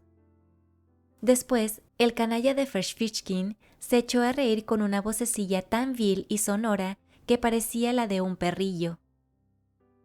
Seguramente mi situación debió de parecerle muy graciosa e incómoda. «No tiene ninguna gracia», grité yo a Fersvichkin, cada vez más y más irritado. «La culpa no es mía, sino de otros. Pasaron por alto comunicármelo. Esto es sencillamente un despropósito». «No solo un despropósito, sino algo más», refunfuñó Trudolyubov, saliendo ingenuamente en mi defensa. «Es usted demasiado blando, sencillamente es una falta de cortesía, claro que no hecha a propósito. ¿Cómo pudo, Simonov? Si esto me lo hubiera hecho a mí», observó Fersvichkin, «entonces yo...» «Sí, usted habría pedido que le sirvieran algo», le interrumpió Shverkov. «O sencillamente pediría que le sirvieran el almuerzo sin esperarnos». «Han de reconocer que yo podría haber hecho eso sin necesidad de pedirle permiso a nadie», respondí en tono cortante. «Y si esperé es porque...» «Tomemos asiento, señores», exclamó Simonov entrando por la puerta. «Ya está todo listo. Respondo por el champán. Lo han enfriado como es debido. Si yo no sé dónde vive usted, ¿cómo podía localizarle?», me dijo, dirigiéndose de pronto a mí, pero escondiendo la mirada una vez más. Era evidente que tenía algo contra mí. Seguramente, después de lo que había ocurrido ayer, hubo algo que le hizo cambiar de opinión. Todos tomaron asiento. Yo también. La mesa era redonda. A mi izquierda estaba Trudolyubov y a mi derecha, Simonov. Shverkov tomó asiento frente a mí, Fersvichkin a su lado, entre él y Trudolyubov. «Dígame, ¿trabaja usted en el departamento?», continuó Shverkov ocupándose de mí. Al ver que me encontraba violento, se percató seriamente que debían de colmarme de atenciones y, por decirlo de alguna manera, de animarme. ¿Es que pretende que le lance una botella a la cabeza?, pensé yo enfurecido. Por la falta de costumbre en menesteres sociales, me irritaba con mucha facilidad. «En una oficina», respondí yo de una manera entrecortada mirando al plato. «¿Y le compensa? Dígame, ¿qué le ha hecho abandonar el puesto que tenía antes?». «Lo que me ha hecho abandonar el puesto anterior fue precisamente porque me apetecía hacerlo», dije arrastrando 3 veces más las sílabas, ya casi sin ser dueño de mí mismo. Fersvichkin refunfuñó. Simonov me miró irónicamente. Trudolyubov dejó de comer y comenzó a observarme atentamente. Shverkov se sintió ofendido, pero quiso disimularlo. «Bueno, ¿y cómo sale usted de sueldo?». «¿De qué sueldo habla?». «¿Se refiere al salario?». «¿Acaso me está examinando?». Sin embargo, al momento dije el sueldo que cobraba. Enrojecí hasta no poder más. No es muy alto, observó Shverkov dándose importancia. Sí, no me permite frecuentar cafés y restaurantes, añadió descaradamente Ferfitchkin. A mi parecer, incluso resulta un sueldo bajo, observó con seriedad Trudolyubov. Desde la última vez que le vi, está usted más delgado, más cambiado, añadió Shverkov, no sin cierta mala intención y mostrando una descarada compasión al mirarme el traje que llevaba. Ya está bien de cohibirle, gritó Ferfitchkin soltando risitas. Señor mío, sepa usted que no estoy cohibido, irrumpí yo finalmente. ¿Me oye? Estoy almorzando aquí en este café-restaurante con mi propio dinero y no con el ajeno. Tome nota de ello, Monsieur Ferfitchkin. ¿Cómo? ¿Quién está comiendo aquí con el dinero ajeno? Parece que usted... Se enganchó Ferfitchkin, enrojecido como un cangrejo y mirándome a los ojos con exasperación. Pues así, respondí yo, sintiendo que me había pasado. Creo que sería mejor que sacáramos otra conversación más inteligente. Parece que está usted dispuesto a mostrarnos su inteligencia. No se preocupen, pues hacerlo aquí estaría completamente fuera de lugar. Pero, ¿qué le pasa, señor mío? ¿Por qué está cacareando de ese modo? ¿No se habrá vuelto loco usted en su departamento? Ya está bien, caballeros, ya es suficiente, gritó Shverkov con omnipotencia. ¡Qué absurdo es todo esto!, gruñó Simonov. Realmente es algo absurdo, pues nos hemos reunido aquí un grupo de amigos para despedirnos de un compañero que se marcha, y ustedes echando cuentas, dijo toscamente Trudolyubov, dirigiéndose solo a mí. Fue usted mismo quien hizo ayer que le invitáramos, no venga ahora a romper la armonía. Bueno, ya es suficiente, gritó Shverkov. Déjenlo ya, caballeros, que esto está fuera de lugar. Mejor será que les cuente cómo hace 3 días casi acabo casándome. Y aquí comenzó a relatarnos la historieta sobre cómo hacía 3 días este caballero casi termina casándose. Por cierto, no mencionó ni una sola palabra sobre el casamiento, pero en la historia no hacían más que aparecer generales, coroneles e incluso donceles, y entre ellos Shverkov protagonizando el relato. Hubo mucha risa aprobatoria con chillidos de Ferfitchkin de por medio. Todos me habían dado de lado, y yo me sentía cada vez más aplastado y aniquilado. Señor, ¿es este mi círculo?, pensaba yo. Me he mostrado como un estúpido delante de ellos, y no obstante he consentido mucho a Ferfitchkin. Estos imbéciles se creerán que se dignaron a concederme el honor de sentarme en su mesa, y no comprenden que soy yo el que les honra sentándose junto a ellos y no al revés. Que si he adelgazado, que si el traje, malditos sean estos pantalones. Hace un rato Shverkov se percató de la mancha amarilla que tengo en la rodilla, pero bueno, ahora mismo, en este mismo instante, debería levantarme de la mesa, coger el sombrero y marcharme sin decir palabra, por desprecio, aunque mañana tuviera que batirme en duelo. Canallas, como si fuera por los 7 rublos, pero quizá lo piensen. Al demonio, no me da lástima los 7 rublos, me marcho ahora mismo. Ni qué decir tiene que me quedé. De lo mal que me sentía, bebía jerez y otros licores a vasos llenos. Ante la falta de costumbre, me embriagué rápidamente, y con la embriaguez aumentó también mi enojo. De pronto me apeteció sobremanera ofenderles a todos del modo más grosero posible, y después coger y marcharme. Para demostrarles quién era yo, debía de esperar el momento oportuno, para que después pudieran decir de mí, aunque parezca ridículo, es inteligente, y, en una palabra, que se fuera al demonio. Les miré a todos descaradamente con ojos amodorrados. Seguramente ya se habían olvidado completamente de mí. Ellos hacían mucho ruido, gritaban y se divertían. Shverkov no paraba de hablar. Me puse a escuchar.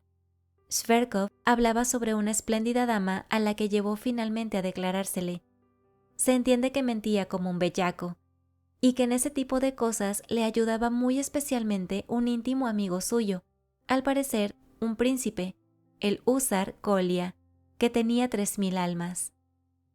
Y, sin embargo, ese tal Kolia, que posee 3000 almas, no está aquí para despedirse de usted, dije yo, interrumpiendo la conversación. Durante un minuto todos quedaron en silencio. «Está usted borracho», se decidió finalmente a decírmelo Trudolyubov, mirándome despectivamente y de reojo. Shverkov me observaba en silencio como si yo fuera un bicho raro. Bajé los ojos. Simonov comenzó rápidamente a echar champán. Trudolyubov alzó la copa y tras él todos los demás, excepto yo. «A su salud y que tenga buen viaje», gritó dirigiéndose a Shverkov. «Por los años pasados, caballeros, y por nuestro futuro. ¡Hurra!». Bebieron todos y después se pusieron a darle besos a Shverkov. Yo no me inmuté. La copa de champán desapareció intacta delante de mí. «¿Acaso no va usted a beber?», bramó Trudolyubov, perdiendo la paciencia y dirigiéndose a mí con severidad. «Por mi parte, deseo muy especialmente decir unas palabras, y después beberé, señor Trudolyubov». «Qué rabieta más desagradable», murmuró Simonov. Me erguí sobre la silla y, completamente febril, cogí la copa preparándome para algo extraordinario, pero sin saber todavía qué es lo que iba a decir. «¡Silencio!», gritó Fersvichkin. «Vamos a ver cuánta inteligencia hay aquí». Shverkov aguardaba con seriedad, percatándose de lo que se trataba. «Caballero, teniente Shverkov», comencé yo. «Ha de saber usted que odio las frases hechas, a los charlatanes y los talles ceñidos. Este es el primer punto y le siguió otro más». Todos se removieron en sus asientos. «El segundo punto es que aborrezco las almibaradas historietas de amoríos y a los que las cuentan, especialmente a los que las cuentan. El tercer punto es que amo la verdad, la sinceridad y la honradez». Proseguía yo casi mecánicamente, porque ya comenzaba a sentirme helado de horror al no comprender por qué decía todo aquello. «Amo las ideas, Monsieur Shverkov. Amo la verdadera camaradería, la que está en pie de igualdad, y no... amo... Y, ¿por qué no? También beberé a su salud. Cautive usted a las circasianas, dispare usted a los enemigos de la patria, y... por su salud, Monsieur Shverkov». Este se puso de pie, se inclinó ante mí y dijo: «Le estoy muy agradecido». Estaba muy ofendido e incluso había palidecido un poco.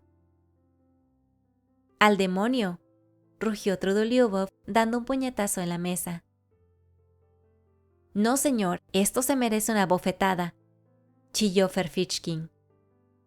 «Habría que echarle», gruñó Simonov. «Caballeros, ni una palabra más, ni tampoco más gestos», gritó Shverkov en tono triunfador, frenando la indignación general. «Les estoy muy agradecido a todos, pero yo mismo puedo demostrarle cuánto valoro sus palabras. Señor Ferfitchkin, mañana mismo me dará usted satisfacción por las palabras que acaba de pronunciar», dije yo en un tono bastante alto, dirigiéndome a él y dándome aires de importancia. «¿Quiere decir que habrá duelo? Haga el favor», respondió aquel, pero seguramente yo debía de estar tan ridículo retándole al duelo, con aquellos aires tan pretenciosos que le iban tan poco a mi aspecto, que todos, y tras ellos, también Ferfitchkin, se echaron a reír. «Está claro que hay que dejarle en paz, está totalmente borracho», comentó Trudolyubov con desagrado. «Nunca me perdonaré haberle apuntado al almuerzo», refunfuñó nuevamente Simonov. «Sería un buen momento para lanzarles a todos un botellazo», pensé yo, cogí la botella y llené el vaso. No, será mejor quedarme hasta el final, pensaba yo. Y ustedes, caballeros, se alegrarían mucho de que me marchara, pues, por nada del mundo, me quedaré aquí a propósito, sentado y bebiendo hasta el final, para demostrarles que no les otorgo ni la menor importancia. Continuaré sentado y bebiendo, porque esta es una taberna y yo pagué debidamente. Sí, me quedaría aquí sentado y bebiendo, porque les considero a todos unos peones de ajedrez. Sí, unos peones inexistentes. Estaré sentado, bebiendo y cantando si me da la gana. Sí, señor, cantando, porque tengo derecho a hacerlo. Tengo derecho a cantar. Pero no canté. Únicamente procuraba no mirar a ninguno de ellos. Adopté la pose de independencia y aguardaba con ansiedad que fueran ellos los primeros en dirigirse a mí. Pero, no lo hicieron. Y cuánto deseaba yo en aquellos momentos hacer las paces con ellos. Dieron las 8 de la tarde y finalmente las 9. Pasaron de la mesa al sofá. Shverkov se quedó tendido en el diván, poniendo un pie sobre la mesita redonda. El vino también lo llevaron allí. Él, en verdad, había puesto 3 botellas de las suyas. A mí, claro está, no me invitaron. Todos le rodearon en el sofá. Le escuchaban casi con veneración. Era evidente que le apreciaban bastante. ¿Pero por qué? ¿Por qué razón? Pensaba yo para mis adentros. En algunos momentos, en éxtasis de embriaguez, se ponían a darse besos entre ellos. Hablaban del Cáucaso, de lo que era la auténtica pasión, de los mejores destinos para el servicio, sobre el sueldo que ganaba el húsar Podhashevsky, al que personalmente nadie conocía, pero por el que todos se alegraban de que ganara mucho dinero, sobre la extraordinaria belleza de la princesa D, a la que ninguno de ellos jamás había visto. Finalmente, concluyeron que Shakespeare era inmortal. Yo sonreía despectivamente, paseándome por el otro lado del salón, justo enfrente del sofá. Iba y venía a lo largo de la pared, desde la mesa hasta la chimenea y viceversa. Con todas mis fuerzas quería demostrar que podía pasarme sin ellos. Mientras tanto, a propósito, hacía ruido con las botas, apoyándome sobre los talones. Pero todo eso resultó baldío. Con eso y todo, ellos no me hacían ni caso. Me armé de paciencia y desde las 8 de la tarde hasta las 11 de la noche me estuve paseando justo delante de donde se encontraban ellos, yendo y viniendo de la mesa a la chimenea y de la chimenea a la mesa. Porque me apetece ir y venir. Sí, así, de un lado a otro y nadie puede impedírmelo. Voy y vengo y nadie puede prohibírmelo. El camarero que entró en el salón se paró unas cuantas veces a mirarme. De tantas idas y venidas, la cabeza me daba vueltas. Hubo momentos en que creí que estaba delirando. Durante aquellas 3 horas me dio tiempo a empaparme y secarme 3 veces el sudor. En ocasiones, una idea venenosa se me clavaba dolorosamente en el fondo de mi corazón. Pensaba que pasados 10, 20 y 40 años, sí, pasados incluso 40 años, recordaría yo con repugnancia y humillación aquellos minutos como los más puercos, ridículos y terribles de toda mi vida. Resultaba imposible humillarse más a sí mismo, con más descaro y conscientemente.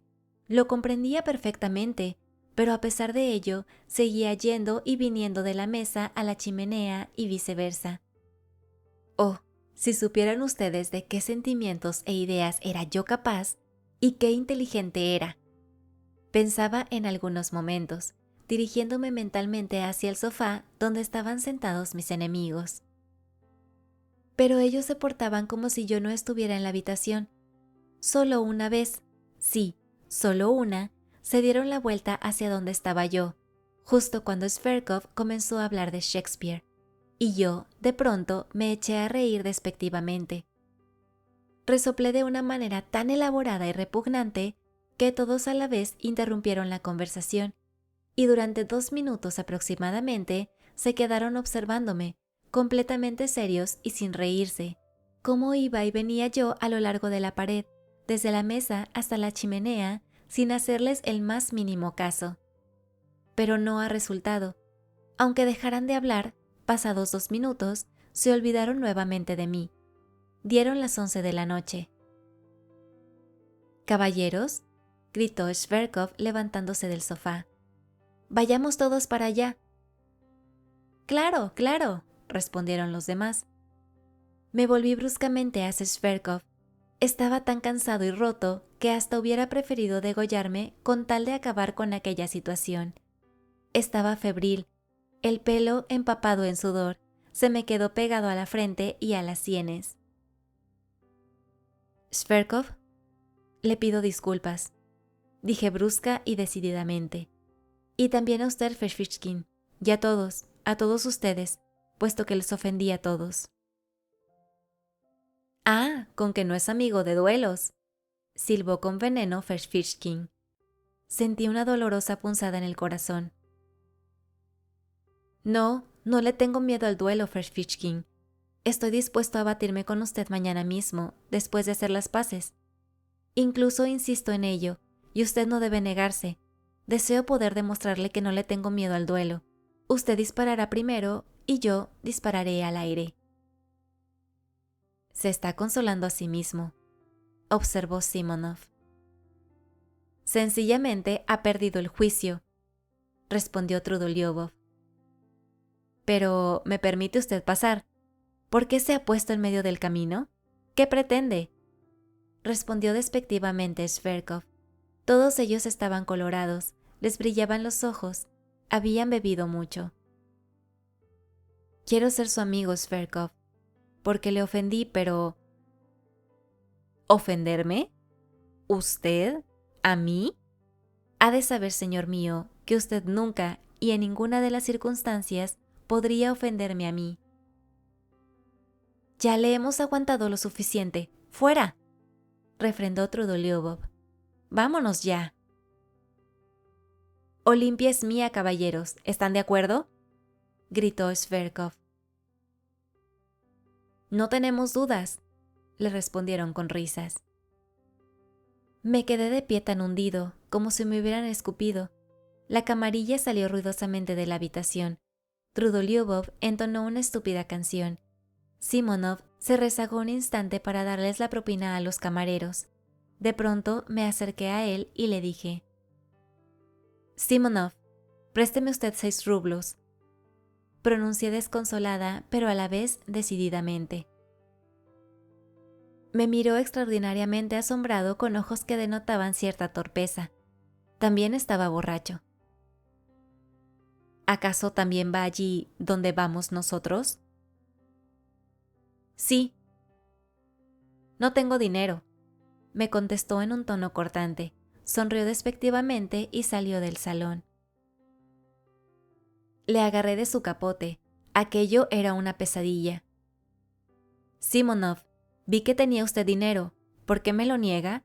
¿Acaso me considera un canalla? Tenga cuidado si me lo niega. Si usted supiera, si supiera para lo que estoy pidiendo, de ello depende de todo mi futuro y todos mis planes». Simonov sacó el dinero y casi me lo tira a la cara.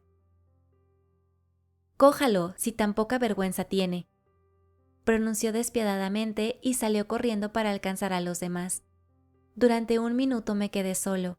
Allí quedaban el desorden, los restos de comida, una copa rota en el suelo, el vino derramado, colillas de cigarrillos, embriaguez, delirio en mi cabeza, dolorosa tristeza en el corazón y, para rematar, el lacayo, que después de haberlo visto y oído todo, me miraba a los ojos con curiosidad.